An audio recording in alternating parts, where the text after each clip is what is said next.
السلام علیکم ورحمۃ اللہ وبرکاتہ۔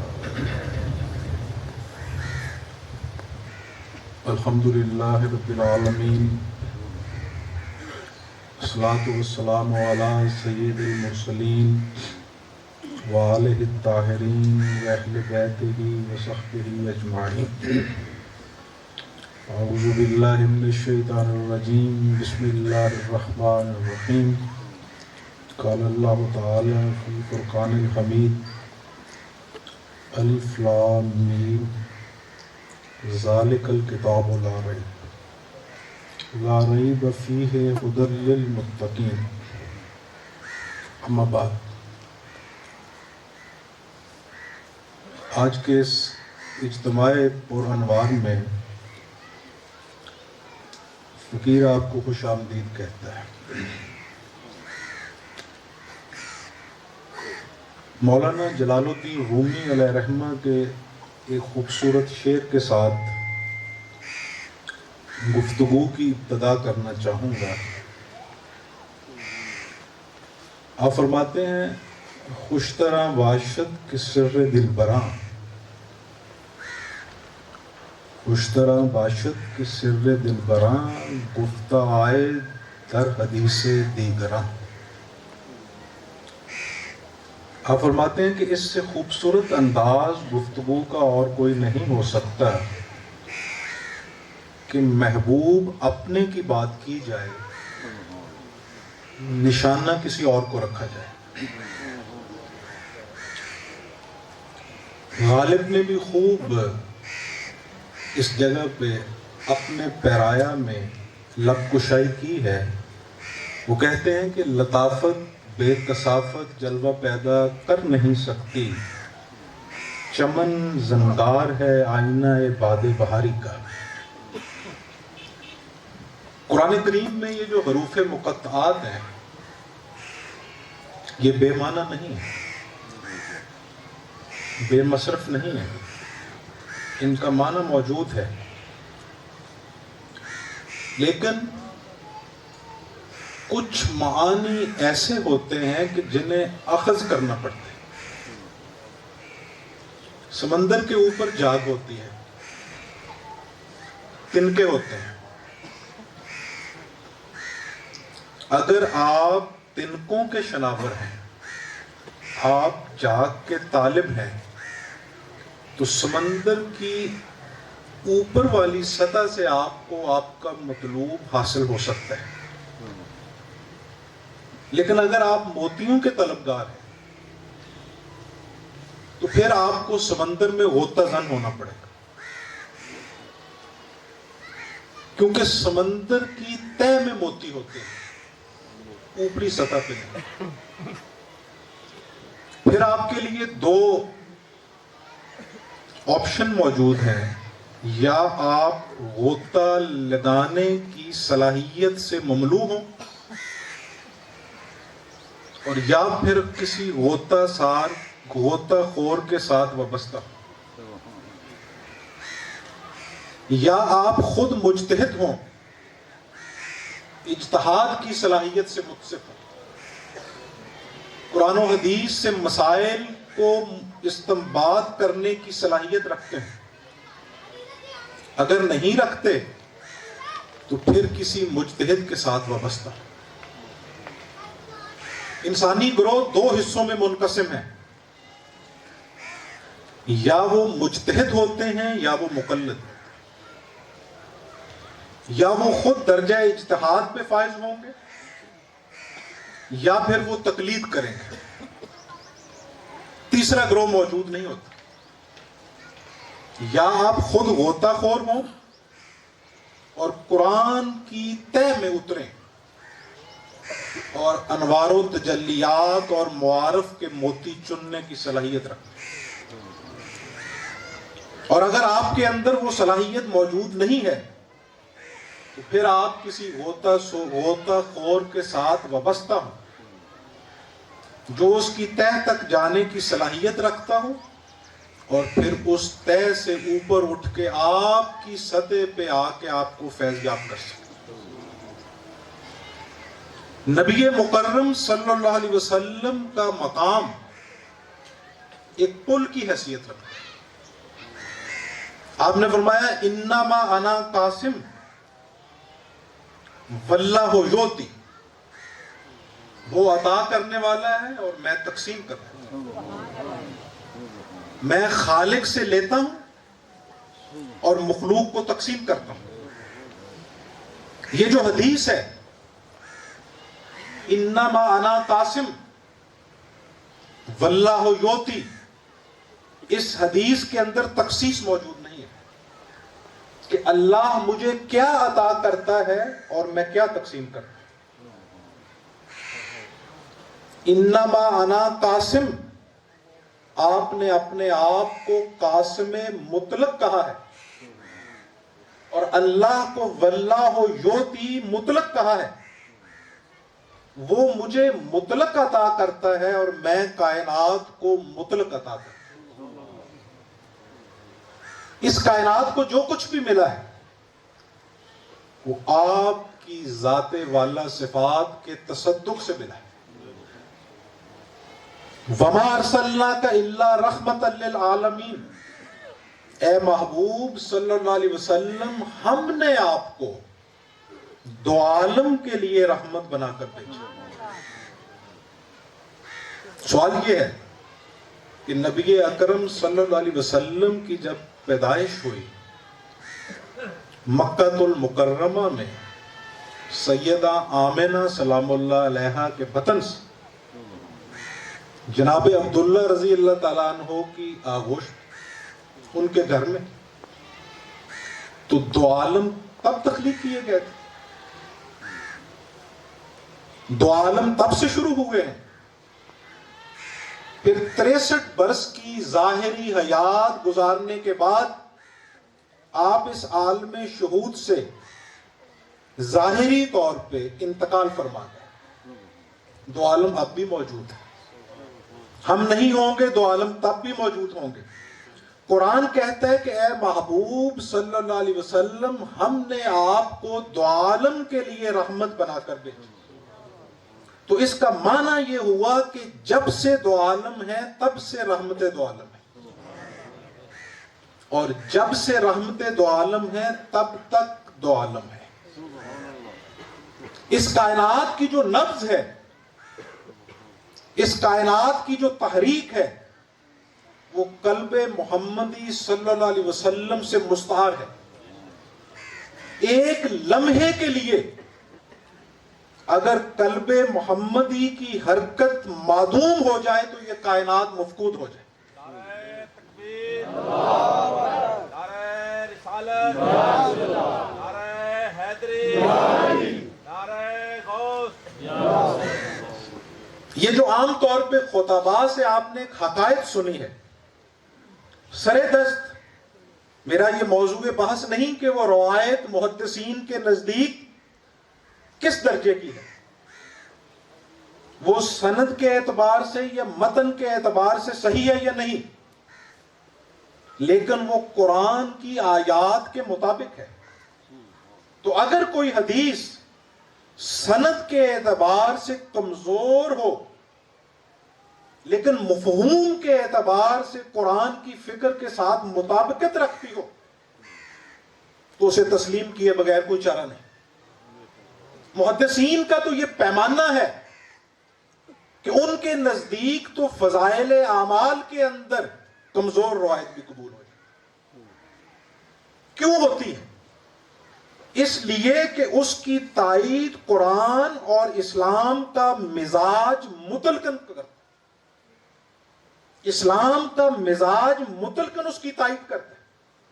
چنانچہ وہ کہتے ہیں کہ اگر اس کی سند کمزور ہے لیکن پھر بھی یہ قبول ہے، اس کی تائید ہوتی. یہ روایت چاہے محدثین کے نزدیک کس درجہ کی کمزور کیوں نہ ہو، لیکن جب یہ طے ہو گیا کہ آپ کی ذات رحمت دو عالم ہے تو پھر اس بات کو بھی سمجھیے کہ یہ کائنات ہے کیا. اس کائنات کی ابتدا کس چیز سے ہوئی ہے؟ یہ کائنات حق تعالیٰ کے غضب کا مظہر ہے یا اس کی رحمت کی عکاس ہے؟ یہ اس کا فیض ربوبیت ہے یا فیض قہاریت ہے؟ کس چیز کا فیض ہے؟ اس کی ابتدا کہاں سے ہوئی ہے؟ میں اس روایت کو مکمل کر کے اپنے موضوع بحث کی طرف منتقل ہونا چاہوں. خطباء کہتے ہیں کہ آپ معراج پہ تشریف لے گئے. آپ معراج پہ کیسے تشریف لے گئے؟ کہاں تشریف لے گئے؟ کیوں کر تشریف لے گئے؟ فی الحال فقیر کا یہ موضوع بحث نہیں. صوفیاء کے نزدیک معراج سے مراد کیا ہے؟ وہ پھر کبھی صحیح فی الحال اشارتاً کنایتاً، کیونکہ رومی کہتے ہیں خوش طرح باشد کے سر دل براں، گفتہ آئے در حدیث دیگراں. سرمد کی زبان میں ایک بات اشارتاً آپ کے گوش گزار کرتے ہوئے آگے بڑھنا چاہوں گا. وہ فرماتے ہیں کہ ملا کہتا ہے کہ آپ معراج کرنے کے لیے عرش پہ تشریف لے گئے. سرمد کہتا ہے کہ مقام مصطفیٰ وہ ہے جن کے در پہ عرش خود چل کے حاضر ہو گئے. وہ کہتا ہے کہ تردد اور تکلف کر کے آپ عرش پہ گئے. سرمد کہتا ہے عرش ان کے در پہ خود حاضر ہو گئے. پوری کائنات ان کے آگے کمر بستہ ہے. یہ مسئلہ بھی جلتے جلتے میں حل کرتا جاؤں کہ یہ جو حاضر و ناظر کا مسئلہ ہے، بعض احباب اس کے اوپر معترض ہوتے ہیں اور وہ یہ کہتے ہیں کہ اگر حاضر و ناظر سے مراد آپ کی یہ ہے کہ آپ ہر جگہ پہ موجود ہیں، تو اس منصہ شہود پہ تو غلاظت بھی موجود ہے، اس میں گندگی بھی موجود ہے، اچھی بری جگہ بھی موجود ہے. تو فقیر یہاں پہ استدلال کرتے ہوئے ازروغ منطق عرض پرداز ہے کہ ہم یہ عرض کرتے ہیں، معصومانہ سوال آپ کے سامنے رکھتے ہیں کہ سرکار دو عالم صلی اللہ علیہ وسلم کا ہر جگہ موجود ہونا متفقن علیہ نہیں ہے. یہ ذوق ہے، یہ مشاہدہ ہے، صوفیاء کی فکر ہے، صوفیاء کا نظریہ ہے، صوفیاء کا عقیدہ ہے. لیکن اللہ کا ہر جگہ موجود ہونا متفقن علیہ ہے. وہ 73 تک پہنچا ہوا ہے. وَلِلَّهِ الْمَشْرِقُ وَالْمَغْرِبُ فَأَيْنَمَا تُوَلُّوا فَثَمَّ وَجْهُ اللَّهِ. تم مشرق کی طرف منہ کرو، تم مغرب کی طرف منہ کرو، تم جدھر بھی رخ کرو، جمال یار تمہارے سامنے، وجہ اللہ تمہارے سامنے. وَهُوَ مَعَكُمْ أَيْنَمَا كُنْتُمْ، جہاں کہیں تم ہو وہ تمہارے ساتھ ہے. وَنَحْنُ أَقْرَبُ إِلَيْهِ مِنْ حَبْلِ الْوَرِيدِ، وہ تمہاری رگے جان سے بھی زیادہ قریب ہے. اب سوال یہ ہے کہ اللہ کا قرب، اس کا اتصال، اس کا حاضر و موجود ہونا، اس کی کیا تعبیر کی جائے گی؟ سرکار دو عالم صلی اللہ علیہ وسلم کی موجودگی پہ تو یہ اعتراض ہے کہ اگر آپ کو ہر جگہ موجود مانا جائے تو غلیظ جگہ بھی موجود ہے، آپ وہاں پہ کیا عقیدہ رکھیں گے؟ تو سوال یہ ہے کہ جو عقیدہ آپ اللہ کے لیے رکھیں گے وہی عقیدہ ہم رسول اللہ کے لیے رکھیں گے. آپ اللہ کے لیے یہ کہیں گے کہ وہ اپنی شان کے مطابق موجود ہے، اور ہم بھی یہ کہتے ہیں کہ سرکار دو عالم صلی اللہ علیہ وسلم بھی اپنی شان کے مطابق موجود ہے. آپ کی موجودگی کا یہ معنی ہے کہ یہ کائنات آپ کے سامنے مستحضر ہے، یہ کائنات آپ کے سامنے کمر بستہ ہے، یہ کائنات آپ کے سامنے سر تسلیم خم کیے ہوئے. آپ جب چاہیں جہاں چاہیں تشریف لے جائیں، آپ جب چاہیں جہاں چاہیں جیسے چاہیں جس چیز کو مرضی ملاحظہ کریں. ہر چیز آپ کے مشاہدہ میں ہے، ہر چیز آپ کے سامنے ہے. مجھے حیرت ہوتی ہے ہمارے احباب گرامی پہ کہ جب مقام آدم کی بات آتی ہے تو اسماء کلی کو تسلیم کر لیتے ہیں. قرآن کہتا ہے اسماء کلھا. آدم سے کہا کہ فرشتوں کو اسماء کلی سکھا دو. اسماء کلی کل جمع کے لیے استعمال ہوتا ہے، اسماء اسم کی جمع ہے. تمام اسماء آدم کو آتے تھے اور استاد ٹھہرا آدم ملائکہ کا. حیرت اور بڑھ جاتی ہے کہ آدم کے علم کو تسلیم کرتے ہیں اسماء کلی کے ساتھ، اور رسول اللہ صلی اللہ علیہ وسلم کے علم کے اوپر انگلی اٹھاتے ہیں، انگشت نمائی کرتے ہیں، آپ کے علم کو ماپتے ہیں. ہم قطعاً یہ عقیدہ نہیں رکھتے کہ نبی مکرم صلی اللہ علیہ وسلم کا علم یا انبیاء کا علم یا اولیاء کا علم علم ذاتی ہے، وہ علم عطائی ہے، وہ علم ذاتی نہیں ہے۔ لیکن اس کے باوجود آپ کے پاس کون سا پیمانہ ہے، کون سی تکڑی ہے جس کے اندر ڈال کے آپ رسول اللہ صلی اللہ علیہ وسلم کے علم کو ماپ سکیں اور تول سکیں؟ آپ کے پاس کون سا پیمانہ ہے کہ آپ یہ جان لیں کہ انما انا قاسم واللہ یوتی کا دائرہ کار کیا ہے، اس کا آپ احاطہ کر سکیں؟ قرآن تو کہتا ہے سیدنا موسیٰ علیہ السلام کے علم کے متعلق جناب خضر کے ساتھ تقابل کرتے ہوئے کہ اے موسیٰ علیہ السلام، آپ کا علم میرے اس عبد خاص کے علم کے بالمقابل ایسے ہے جیسے سمندر میں سے ایک چڑیا اپنی چونچ میں قطرہ بھر لے۔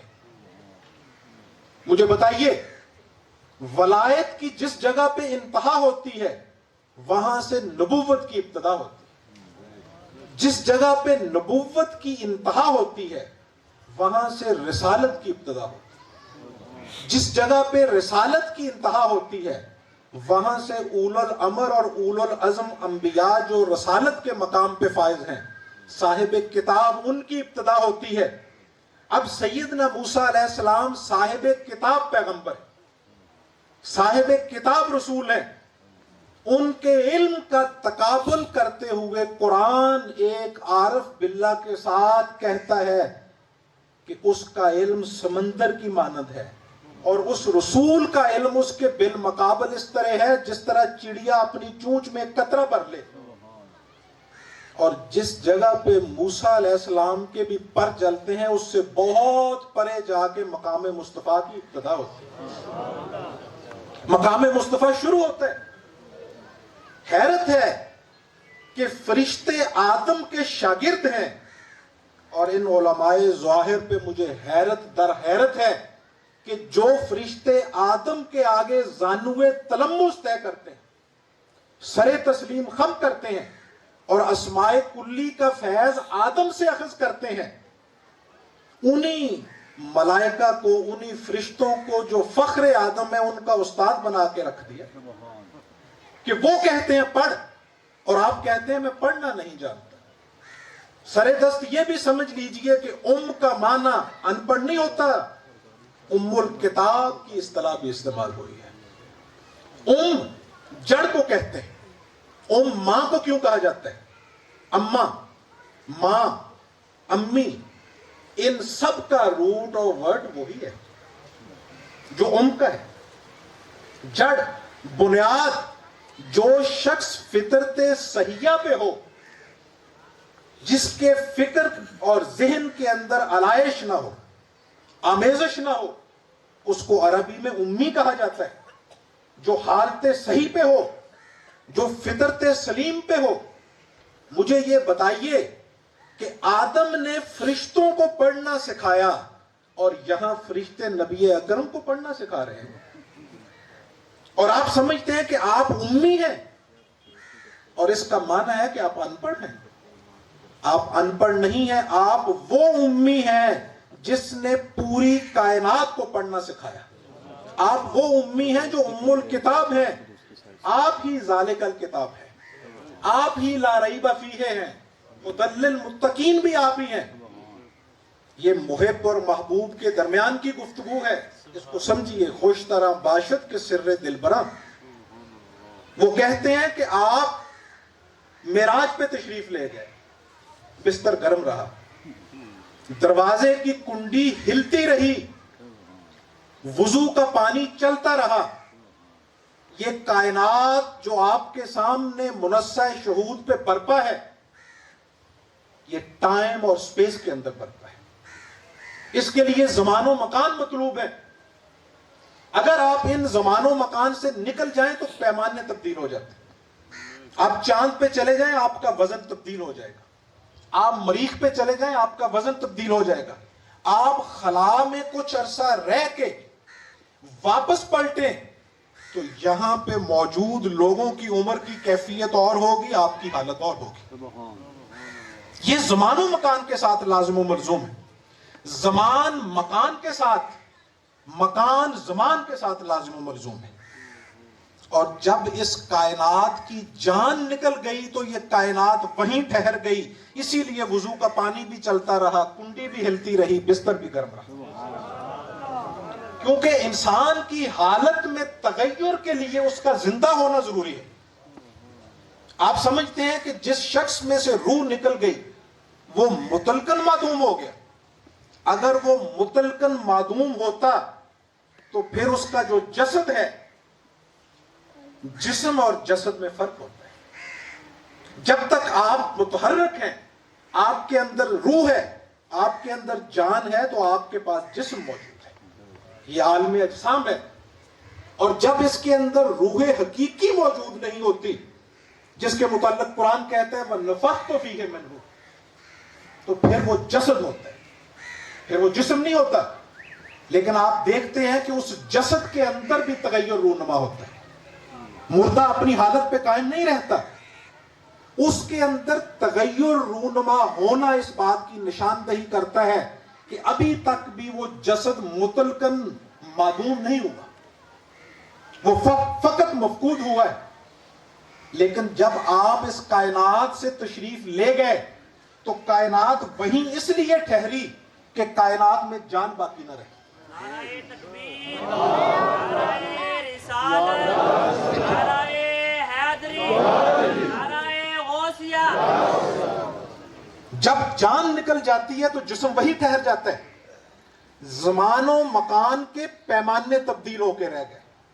سرکار دو عالم صلی اللہ علیہ وسلم جب اس جہان مادی میں سے تشریف لے گئے عالم بالا کی طرف تو عالم اجسام کی تحریک وہیں رک گئی۔ الف لام میم کیا ہے؟ صاد کیا ہے؟ طٰہٰ کیا ہے؟ یاسین کیا ہے؟ مدثر کیا ہے؟ مزمل کیا ہے؟ یہ سب کیا ہے؟ یہ بے معنی نہیں ہے، یہ محب اور محبوب کے درمیان گفتگو کے انداز ہیں۔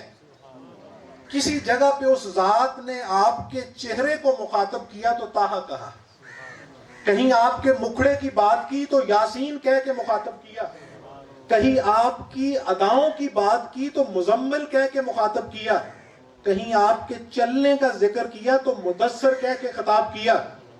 اور جب یہ فرمایا کہ یہ کائنات کس کے ہونے کا شاخسانہ ہے، یہ کائنات کس کے ہونے کی وجہ سے موجود ہے، لولا کا لما خلقت الافلاک، اے محبوب صلی اللہ علیہ وسلم اگر آپ تشریف نہ لاتے تو یہ کائنات ہی موجود ہے۔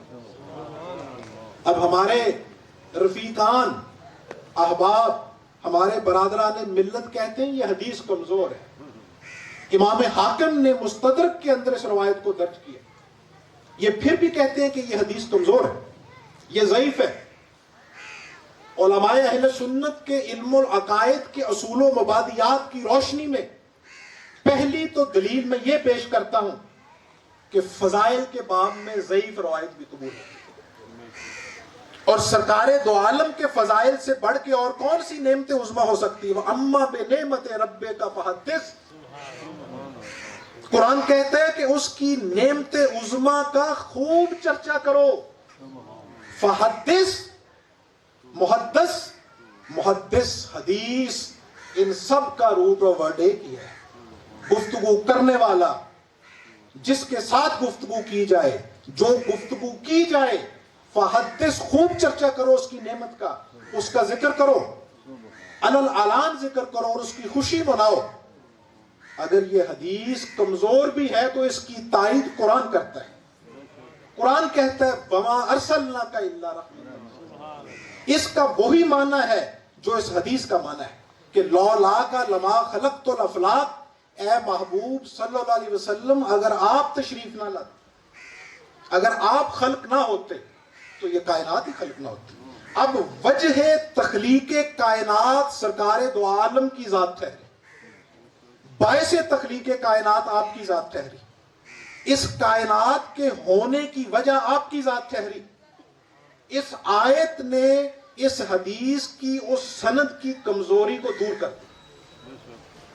اور وہ جو دوسری حدیث ہے، اور یہ بھی معروف روایت ہے، صوفیاء نے اس کو جا بجا درج کیا ہے. اور دیکھیے آج ہمارے بعض احباب گرامی اس حدیث کا بھی انکار کرتے ہیں. وہ کہتے ہیں کہ یہ حدیث جعلی ہے، حالانکہ محدثین نے اس حدیث کے جعلی ہونے پہ جرا نہیں کی، اس کے ذوف پہ بات کی ہے. اور ضعیف حدیث کی بھی اقسام ہوتی ہے. ضعیف حدیث کے دائرہ میں حسن حدیث بھی آتی ہے، حسن غیر ہی بھی آتی ہے، حسن غریب بھی آتی ہے. امام ترمذی نے جامع ترمذی کے اندر 20 ایسی روایات درج کی ہیں جو حسن غیر ہی ہیں یا حسن غریب ہیں، لیکن اس کے باوجود انہوں نے درج کی ہیں. میں کہتا ہوں کہ اگر یہ روایت سند کے اعتبار سے صحیح نہ بھی ہو تو قرآن کی یہ آیت اس کی تائید کرتی ہے، اور اس تائید سے یہ اصحا ترین ہو جائے. وما ارسلنا، یہ آیت اس حدیث کی تائید کے لیے کافی ہے. وما ارسلنا کا الا رحمت للعالمین، اس کی یہ تائید کرتی ہے. آپ نے فرمایا اول ما خلق اللہ نوری،